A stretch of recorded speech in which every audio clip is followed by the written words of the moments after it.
مقامی پولیس کے مطابق اعلیٰ حکام کی ہدایت پر یہ FIR سیل کر دی گئی ہے اور معاملے میں کوئی انفارمیشن شیئر کرنے سے منع کیا گیا ہے۔ ذرائع کے مطابق اس حوالے سے کسی پیش رفت سے پہلے اعلیٰ حکام کی منظوری لی جائے گی۔ ذرائع کے بقول مقدمہ بھی اوپر سے آنے والی اجازت سے ہی درج کیا گیا، اور اوپر سے کون مراد ہیں یہ آپ لوگ اچھے طریقے سے جانتے ہیں، تاہم یہ اجازت کہاں سے آئی ہے یہ ظاہر کرنے سے گریز کیا جا رہا ہے۔ یہ امر قابل ذکر ہے کہ نگران وزیر اعلیٰ اور پنجاب اور لاہور پولیس کے سربراہوں کی تعیناتی کے بعد لاہور میں اب تک درج ہونے والی یہ انتہائی اہم نوعیت کا مقدمہ ہے۔ اس مقدمے کے مدعی محمد بلال کی طرف سے پولیس کو فراہم کیے جانے والے ٹیلی فون نمبرز پر کئی ایک بار کوشش کے باوجود رابطہ نہیں ہو سکا۔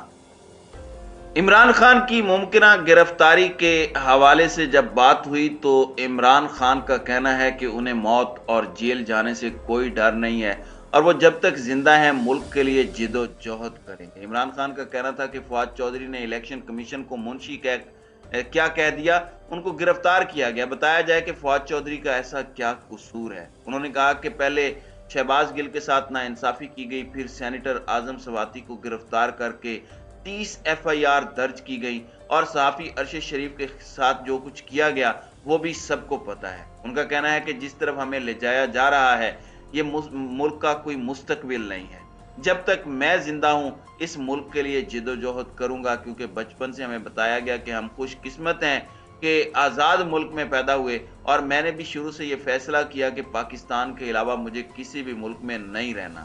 آج اپنی قوم کو کہہ رہا ہوں کہ آپ کا مستقبل آپ کے ہاتھوں میں ہے، کیونکہ اللہ کے بعد اس ملک کے وارث آپ ہیں۔ میں آپ کو یقین دلاتا ہوں کہ مجھے موت سے کوئی ڈر نہیں ہے، موت کو میں نے بہت نزدیک سے دیکھا ہے۔ یہ جو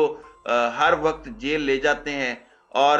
اس سے مجھے کوئی ڈر نہیں ہے، اور میں عوام کو بھی کہتا ہوں کہ اگر آپ کو خود کو بچانا ہے تو اللہ کے حکم پر چلنا ہوگا اور انصاف کے ساتھ کھڑا ہونا ہوگا۔ محسن نقوی کو پنجاب کا وزیر اعلیٰ بنائے جانے کے متعلق عمران خان نے کہا کہ میں الیکشن کمیشن سے سوال کرتا ہوں کہ کیا آپ کو پتہ نہیں کہ آئین کا آرٹیکل 218 کی شق 3 کے مطابق آپ کی سب سے بڑی ذمہ داری صاف اور شفاف انتخابات کرانا ہے؟ تو پھر محسن نقوی کو کس بنیاد پر نگران وزیر اعلیٰ بنایا اور دیگر ناموں کو کس بنیاد پر مسترد کیا؟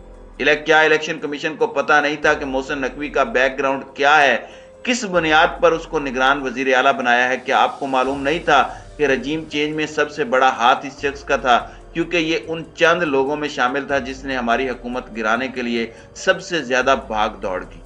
عمران خان کا کہنا تھا کہ الیکشن کمیشن چن کر اس شخص کو لایا ہے جو ہمارے خلاف تھا، جس نے آتے ہی کارنامے دکھانا شروع کر دیے اور 25 مئی کو ہم پر تشدد کرنے والے ان تمام پولیس اہلکاروں کو واپس مقرر کیا ہے، اور حمزہ شہباز کی حکومت کے افسران کو ایڈوکیٹ جنرل آفس میں واپس لایا گیا ہے۔ تو کیا یہ ہے صاف اور شفاف الیکشن کی تیاری اور نگران سیٹ اپ؟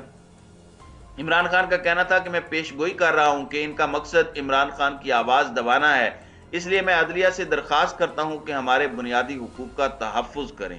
ہم نے اپنی دونوں اسمبلیاں اس لیے تحلیل کی کیونکہ ہمیں نظر آ رہا ہے کہ ملک تباہی کی طرف جا رہا ہے، اس لیے ہم سمجھتے ہیں کہ اگر اس ملک کو اٹھانا ہے تو سب سے پہلے صاف اور شفاف انتخابات کی ضرورت ہے، جس کا مقصد سیاسی استحکام ہے۔ محسن نقوی کو لانے کے بعد یہ لگ رہا ہے کہ ان کا انتخابات کرانے کا کوئی ارادہ نہیں ہے، اس لیے میں عدلیہ سے پوچھتا ہوں کہ اب آپ کی ذمہ داری ہے، کیونکہ جیسے ہی اسمبلی تحلیل ہوتی ہے تو آئین واضح طور پر کہتا ہے کہ 90 دن کے اندر انتخابات کرانے ہیں۔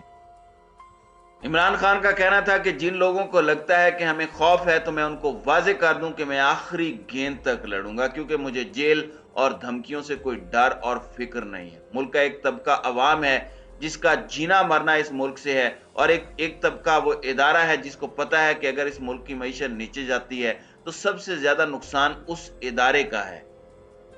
عمران خان کا کہنا تھا کہ میں ہمیشہ یہ سمجھتا تھا کہ یہ ادارے کبھی بھی ان لوگوں کے ساتھ کھڑے نہیں ہوں گے جو اس ملک کا پیسہ چوری کر کے باہر بھاگ گئے ہیں، مگر مجھے افسوس ہے کہ ہماری حکومت ہٹا کر ان لوگوں کو لایا گیا جو اس ملک کو 30 برسوں سے لوٹ رہے ہیں۔ عمران خان کا کہنا تھا کہ مجھے حیرت ہوئی کہ رجیم چینج کے بعد وہ ادارہ ان چوروں کے ساتھ کیسے کھڑا ہو گیا جس کا سب سے زیادہ سٹیک ہے کہ پاکستان ایک طاقتور ملک بنے۔ تو ناظرین کرام،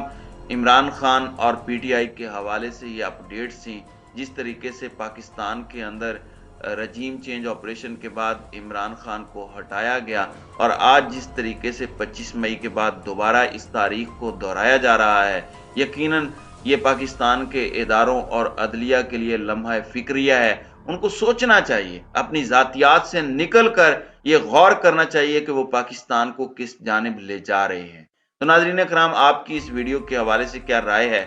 اب اپنی رائے کا اظہار کامنٹ سیکشن میں ضرور کیجیے گا۔